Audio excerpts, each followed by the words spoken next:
If you look at a map of South America, your eyes go immediately to the familiar giants: Brazil to the south, Venezuela to the west.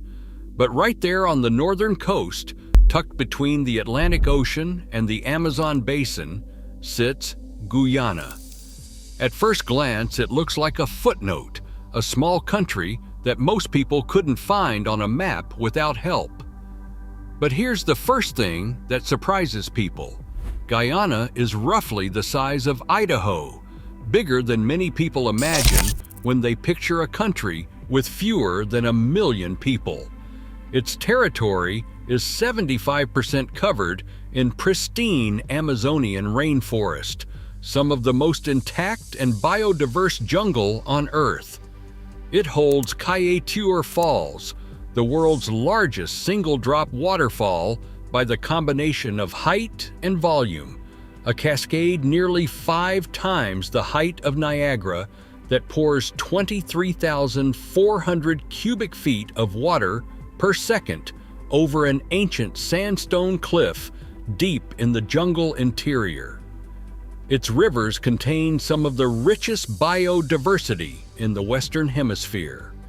And hidden beneath its offshore waters, ExxonMobil discovered in 2015 what turned out to be the largest single offshore oil discovery in decades, a find so enormous it has made Guyana one of the fastest-growing economies in recorded history. By every geographic and economic measure, Guyana should be attracting people from all over the world. But when you switch the map to show where people actually live, something appears that stops you cold. Guyana has just 840,000 people. The city of Columbus, Ohio, by itself, has more residents than this entire country, and nearly all of those 840,000 are crammed into a thin coastal strip, while 75% of the country's territory, the vast interior of Amazonian jungle and savanna, contains almost nobody at all. So why does a country with extraordinary natural wealth, a historic oil boom, English as its official language, and Caribbean coastline have almost nobody living in it? And why are retirees starting to discover what Guyana's almost empty map actually represents? That's what we're going to find out today. To understand Guyana's empty map, you have to go back to the sea, and more specifically, to what's below it. Guyana's entire coastal plain sits at or below sea level. The Atlantic coast is protected from flooding only by a system of seawalls, drainage canals, and sluice gates called cokers, built first by the Dutch and then maintained by the British throughout the colonial period. Georgetown, the capital, lies 1 meter below high tide level.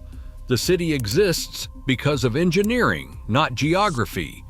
This fundamental fact that the only habitable coastal strip requires constant battle against the Atlantic Ocean shaped everything about how Guyana was settled and how it remains settled today.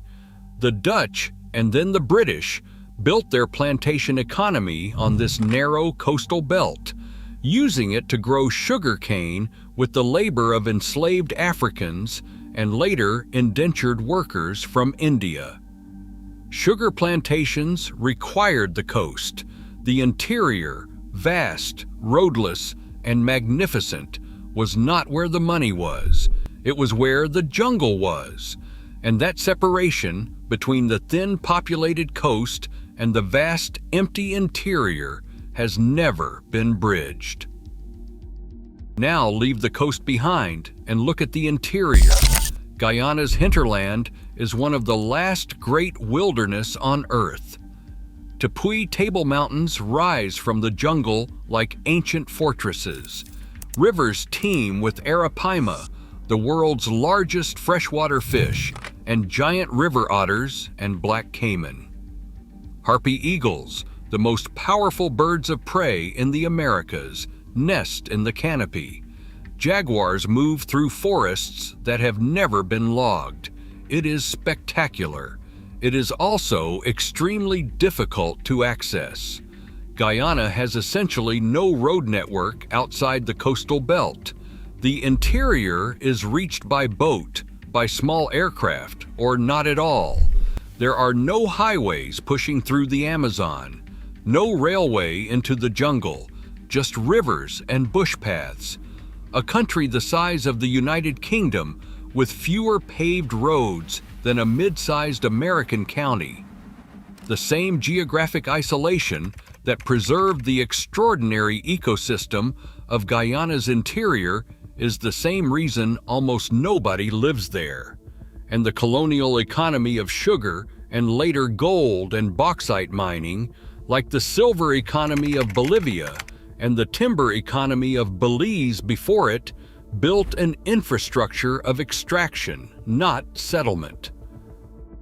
But the geography and the colonial plantation economy are only half the story. Guyana went through something that Bolivia and Paraguay both experienced in different ways: the systematic bleeding of its population. Throughout the 20th century, Guyana's politics organized itself almost entirely along ethnic lines, creating tension between the Indo-Guyanese and Afro-Guyanese communities that flared repeatedly into instability. The result was immigration on a scale devastating for a country of Guyana's size.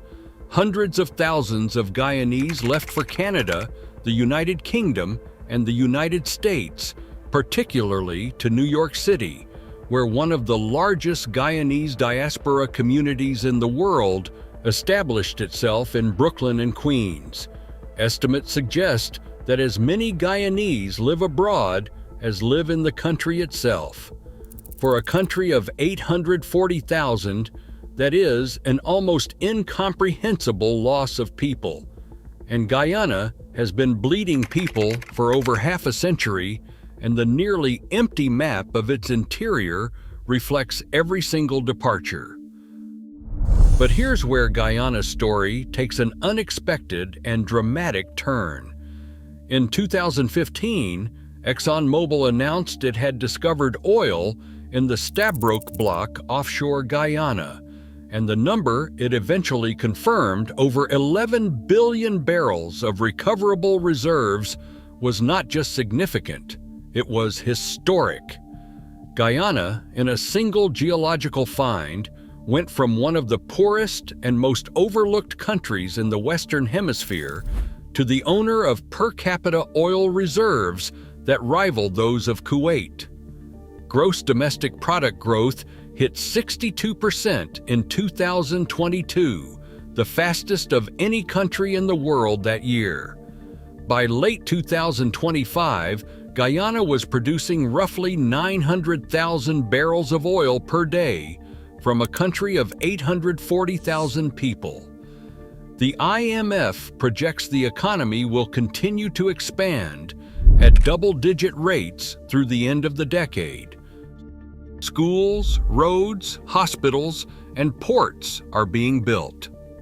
Georgetown is changing week by week, and the Guyanese diaspora, the children and grandchildren of those who left, are beginning to look back at the country their parents left behind, because Guyana is no longer what it was. And for retirees, that transformation represents something rare, the chance to arrive at a place that is just beginning its era of prosperity, when costs are still low and opportunity is still wide open. Over the past few years, a small but growing wave of retirees, many of them members of the Guyanese diaspora in the United States and Canada, and a growing number of non-Guyanese Americans as well, have been discovering what Guyana's changing map means for them. Let me show you what I mean. Georgetown sits on the Atlantic coast at the mouth of the Demerara River and earns its nickname, the Garden City of the Caribbean, from its extraordinary abundance of trees, lining every major street and canal. The colonial wooden architecture of the 19th century still defines the character of the city. Rent for a comfortable one-bedroom apartment in Georgetown runs $500 to $900 per month for quality housing with security, air conditioning, and backup power. A full meal at a local restaurant, fresh fish, curried chicken, or pepper pot stew runs $5 to $10 per person. Here's what a comfortable monthly budget looks like in Georgetown. Rent, $600 to $900. Food and dining out regularly, $200 to $350. Healthcare, $100 to $250. Transportation and entertainment, $100 to $200. Total, $1,000 to $1,700 per month. The average American Social Security check for a couple is approximately $2,800 to $3,200 per month. In Georgetown, that covers a comfortable lifestyle with money in savings each month. But Georgetown isn't the only option. Head south and east into the interior, and entirely different landscapes open up. The Rupununi savannas in southern Guyana, where the Amazon basin transitions to open grassland, offer a landscape unlike anything else in the hemisphere. Wide open plains framed by ancient mountains, rivers full of wildlife, and a sky so large and dark at night that the Milky Way is visible in full. The Iwokrama rainforest, one of the most biodiverse protected areas on Earth, sits at the edge of the savanna, and the town of Lethem on the Brazilian border, though small, has grown as a hub for the southern region, with a dirt road connection to the coastal highway that is currently being paved as part of Guyana's oil-funded infrastructure push. For retirees with a genuine sense of adventure, the interior represents a frontier lifestyle at almost no cost. Now let's talk about the practical side. Guyana does not currently have a formal retirement visa program designed for foreigners in the way that Belize's QRP program or Panama's Pensionado program work. However, there are clear pathways to legal long-term residency. Citizens of most Caribbean community member states can enter freely, and most other nationalities, including Americans, can enter without a visa for up to 90 days. For longer-term residency, foreigners can apply for a work permit if employed by a company in Guyana, establish a business, and apply for residency through business ownership, or apply through the Ministry of Home Affairs for a residence permit on compassionate grounds or through family ties. For members of the Guyanese diaspora returning home, the process is more straightforward. The immigration framework is being updated as part of broader governance reform funded by oil revenues, and formal retiree pathways may be established in coming years. In the meantime, many retirees manage through periodic stays or through spousal or family-based connections. It is a more complex path than Belize or Paraguay, and that complexity is an honest part of the picture. A key tax fact: foreign pension income and Social Security are generally not taxed by Guyana, and as of 2025, net property tax for individuals has been abolished. The foreign income exemption makes Guyana competitive for retirees on fixed income. Healthcare is the area where Guyana requires the most honest assessment. Guyana's public hospital system is improving, but remains limited, particularly outside Georgetown. Georgetown Public Hospital Corporation handles emergencies and general care, but wait times are long and specialized care is limited. Most expats use private clinics in Georgetown for day-to-day health care. A private doctor visit runs $30 to $60. Private health insurance plans start at $100 to $300 per month, depending on age and coverage. For serious conditions requiring specialized surgery, cardiac procedures, oncology, or complex orthopedics, medical travel to Trinidad, Barbados, or Miami is the standard practice among expats. Medical evacuation insurance is strongly recommended for any retiree living in Guyana.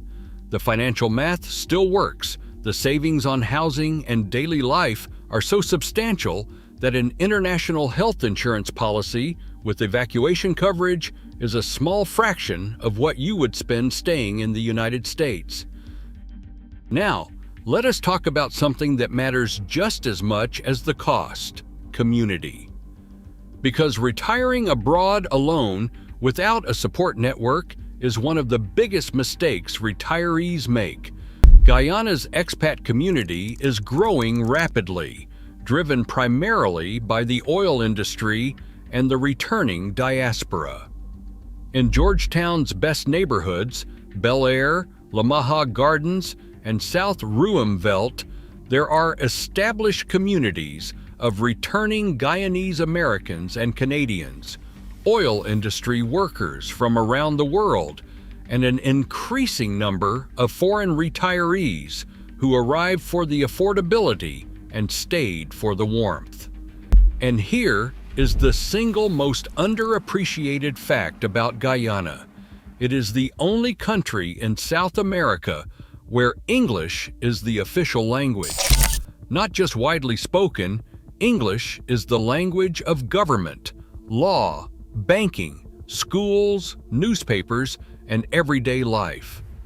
For American retirees, this changes everything. You can read the menu, talk to the landlord, understand the doctor, and follow the news, all without translation, and the lifestyle itself. Guyana blends Caribbean warmth with South American wildness in a combination you simply cannot find anywhere else.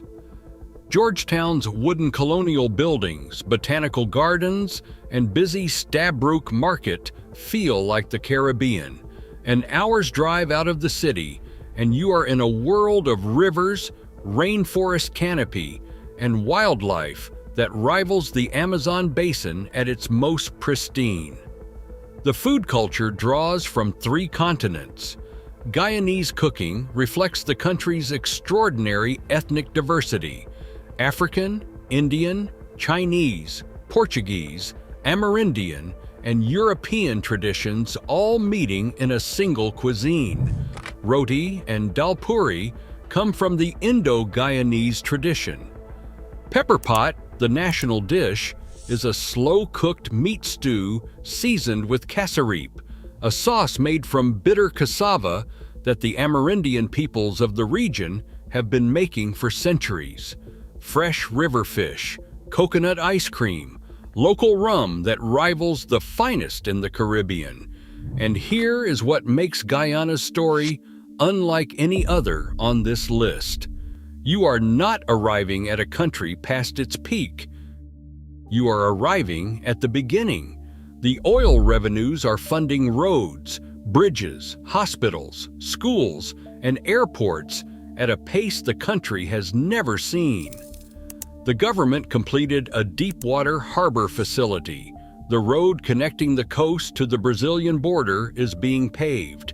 A new international airport capable of handling wide-body jets is in planning. Georgetown is building new hospitals and university facilities. Property values that are still low today will not stay low for a decade.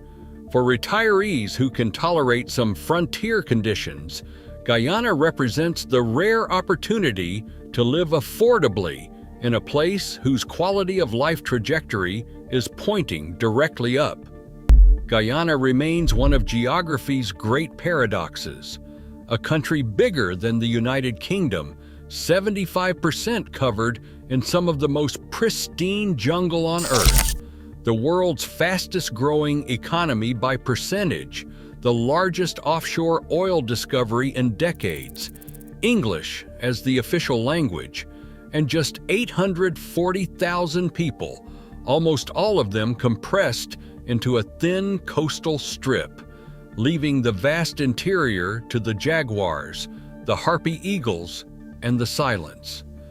Its map wasn't drawn by nature, it was drawn by a Dutch colonial drainage system that kept the coast barely above water, by a sugar plantation economy that needed the coast and not the interior, by ethnic political tensions that drove a generation abroad, and by a wilderness so magnificent and so complete that no road has yet broken through it.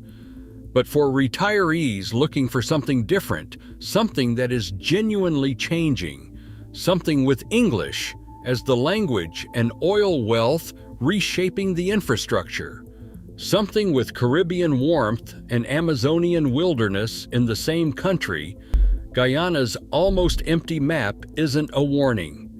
It is an invitation to arrive early, an invitation to a country where your Social Security check goes further than almost anywhere in the hemisphere, where the food reflects 4 continents of culinary tradition, where the rainforest outside the city is as pristine as anything on Earth, and where you can say with absolute certainty that you got there before everybody else.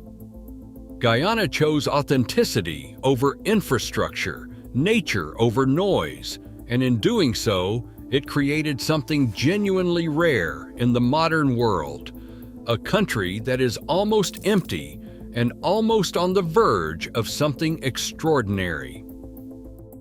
Before we wrap up, if Guyana is seriously on your radar, here are 10 facts you need to know before you make the move.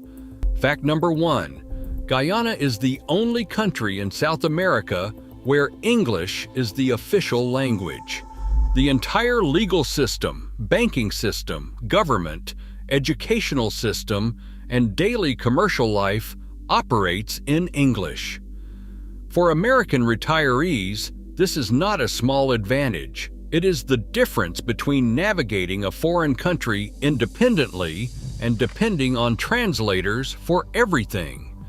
Guyana's English-speaking culture stems from its history as a British colony and has remained intact through independence. Fact number 2. Your U.S. Social Security benefits are paid in full, even if you live in Guyana. Guyana is not on the Social Security Administration's list of countries where payments are restricted.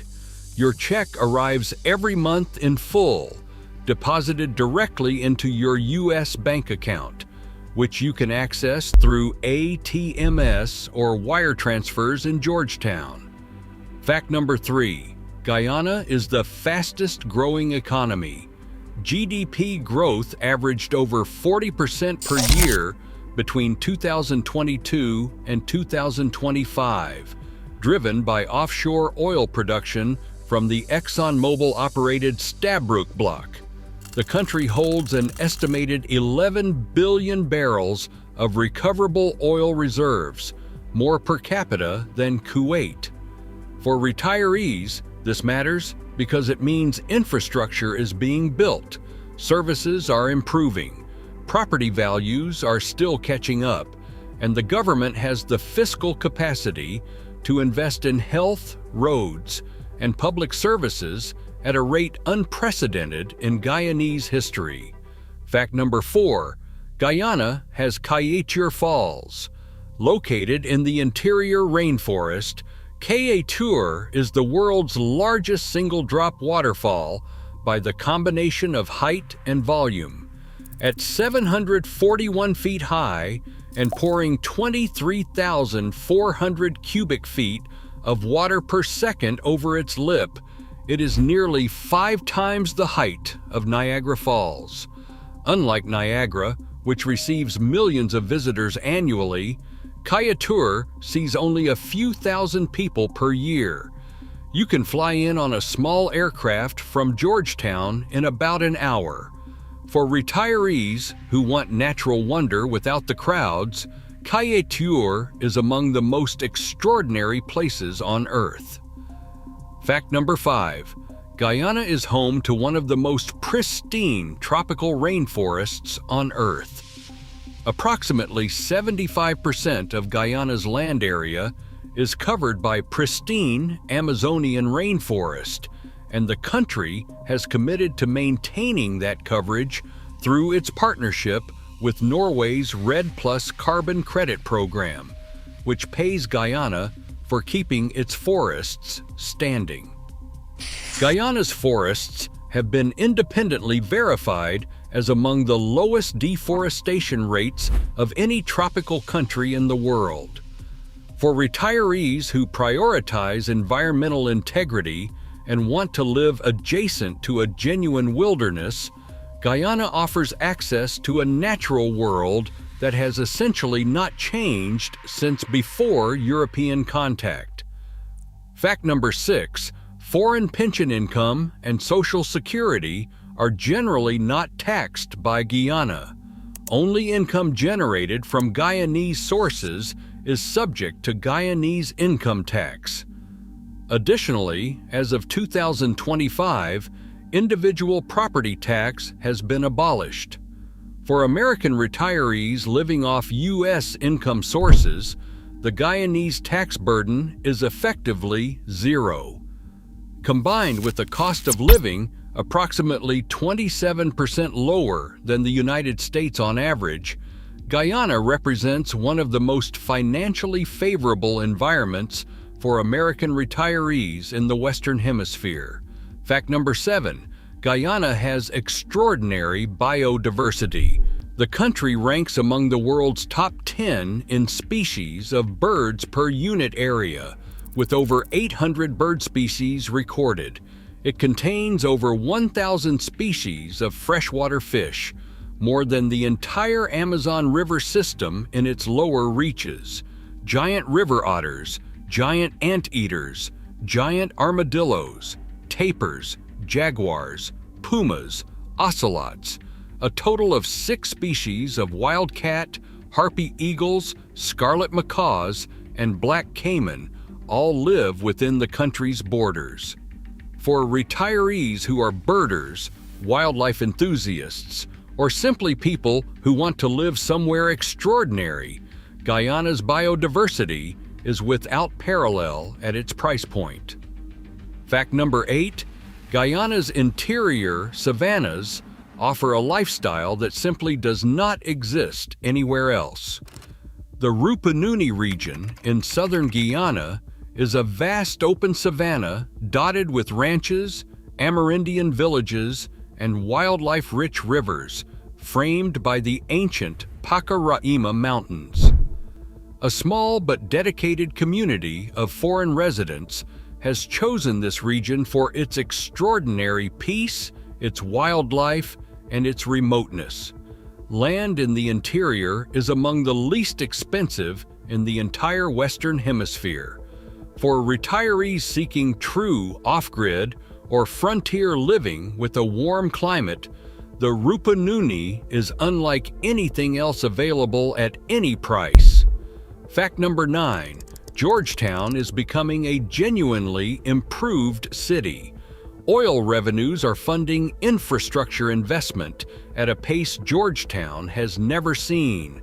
New roads, hospital expansions, a modern deepwater harbor, improved drainage systems, and new educational facilities are all under construction or recently completed.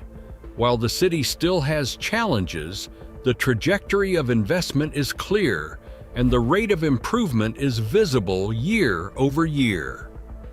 Retirees who arrive now are arriving at the beginning of a sustained improvement cycle, not after it has already driven costs up. Fact number 10. Guyana has direct flights to New York, Miami, Toronto, and other North American hubs from Chedijagan International Airport. Non-stop service to New York JFK takes approximately 4.5 hours. For retirees who want to maintain regular contact with family in the United States or Canada, Guyana is one of the most accessible South American countries by flight. Round-trip fares to New York typically run $400 to $650, making visits home financially manageable on a retirement budget. The combination of English language, direct flights, and US dollar-friendly costs makes Guyana more practically accessible for American retirees than almost any other South American destination. Guyana isn't the loudest retirement destination. Almost nobody includes it in the standard comparison lists alongside Costa Rica, Panama, or Portugal. But for retirees who look deeper, who understand that the most interesting places in the world are always the ones the crowd hasn't found yet, Guyana keeps appearing as something unique. The only English-speaking country in South America, the world's fastest-growing economy, tax-free foreign income, direct flights to New York, pristine rainforest at the edge of the city, and a cost of living that makes most retirement budgets feel like luxury. A country that is almost empty and almost on the verge of something extraordinary. Now, I want to hear from you. Would you consider retiring in Guyana? And which appeals to you more? The colonial city life of Georgetown, the savanna frontier of the Rupununi, or the incredible wilderness of Kayetur and the interior? Leave your answer in the comments below.